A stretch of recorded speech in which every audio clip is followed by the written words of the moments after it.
Patience can wear a bit thin with repeated questioning and repeated phone calls all throughout the day from dementia residents and dementia units. So this being the case, processes need to be put in place because it needs to be a manageable situation. It can't be that the dementia resident is stressing you out so much that you can't continue the support. So take phone calls. If the phone calls are just on and on all day, then say to the charge nurse, clinical manager, I'm available for phone calls at 6:30 only. And then at that time you can say, look, I'll ring mum at 6:30 each night. So no phone calls throughout the day, just that one phone call, 6:30 at night. I'll ring for a 10-minute phone call if she can be available for that, if the phone can be near her, if she's in a sitting position ready to take the phone call, 6:30 every night. And then that is in place, and your mother won't have that liberty of phoning you throughout the day, you know, when you're at work and trying to do 1,000 other things. So that's one aspect. Now, the second aspect is that if your mother is incessantly asking you to repeat certain versions of a particular story, and repeated request, repeated validation, you know, it's on and on about the same thing. If she can read, which many dementia residents can, type the version out, the full story out, and a few copies. Leave a copy in the drawer of, you know, bedside table by her bed so she can read it and validate the story to herself via what she's reading that you have written.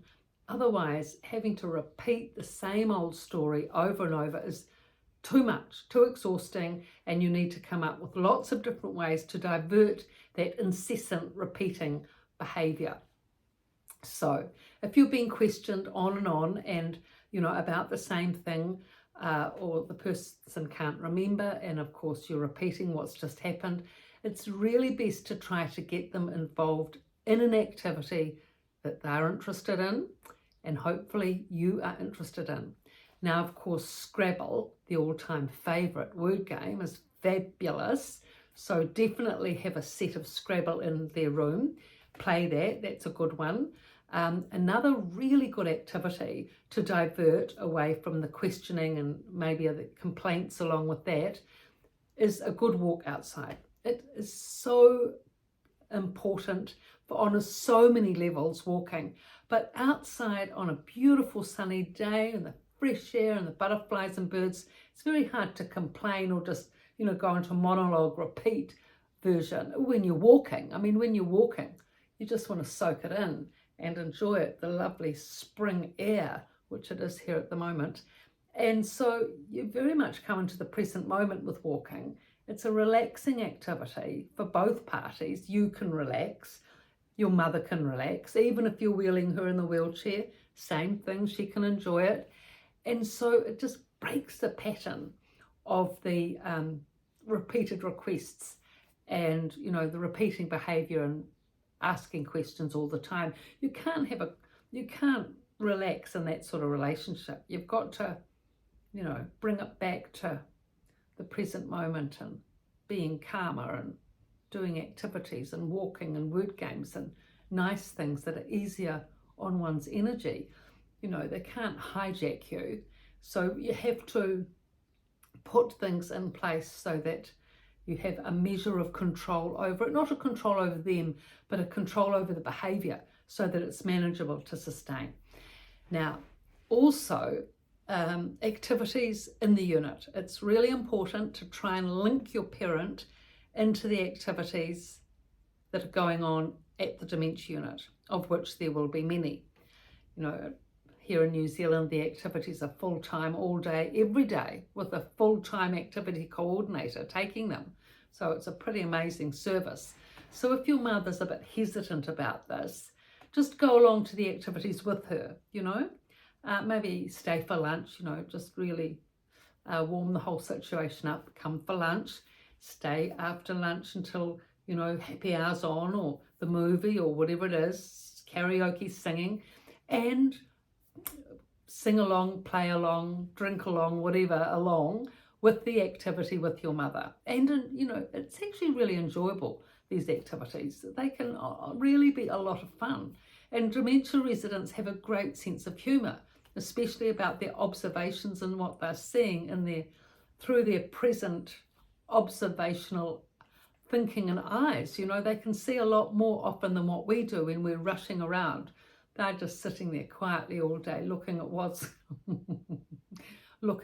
happening. So they often pick up on things that you miss, and it's quite humorous. So when you get into the mode of all that, oh, that really is good, because you'll relax. Chances are then your mother will relax more. She can engage in the activities, watch the movie. Hopefully she likes it, enjoys the drink at happy hour, socialising, and then hopefully from there on starts to make friends. This is what you want to facilitate, for her to become active, involved in the activities and making friends, because from that point, eureka moment, you'll be fine. You know, she'll be fine, you'll be fine. She'll have a friend by her side she can talk to and converse with and gossip with and all the rest with, eat with. I mean, the dementia residents are together 24/7. I mean, it's a remarkable situation. I mean, most of us, you know, around people 8 hours a day at work and then the family or whatever, but 24/7 with the same people every day. Really, it is a big thing. You know, it's a remarkable situation. Exceptional. So if they can make a friend within that, especially if it's the person that they have their meals with, that's who they're most likely to make friends with. And staff do try to put like-minded people together at a table, you know, for dining. You know, so nurses and teachers always get on well anyway. So nurses and teachers together at the table often, and then they have something to talk about, similar historical, you know, interests, at least teaching and nursing, and they keep that with them when that comes into the unit, that's for sure. If someone falls, it's always the nurse that's the first to call out, and at the activities, it's the teachers that are the ones that say concentrate and answer the teachers' questions. So it's always good to have them on board, and they make friends with each other easily. And once your mother makes a friend at the dementia unit, all is well from that point on. Conversation, communication, community, confidence, everything. So I've written about this, residents' voice, residents' rise. The residents' voice is for people going into the dementia unit and everything you need to know about that. There is a lot really in terms of setup, and this more once the person is in the unit and stabilised there, all the things that go on in a unit and how to help with events that come up. So good companion books, good gift too, Christmas coming up, for people involved in this area. So thank you for your likes and viewing, and please subscribe. Thanks.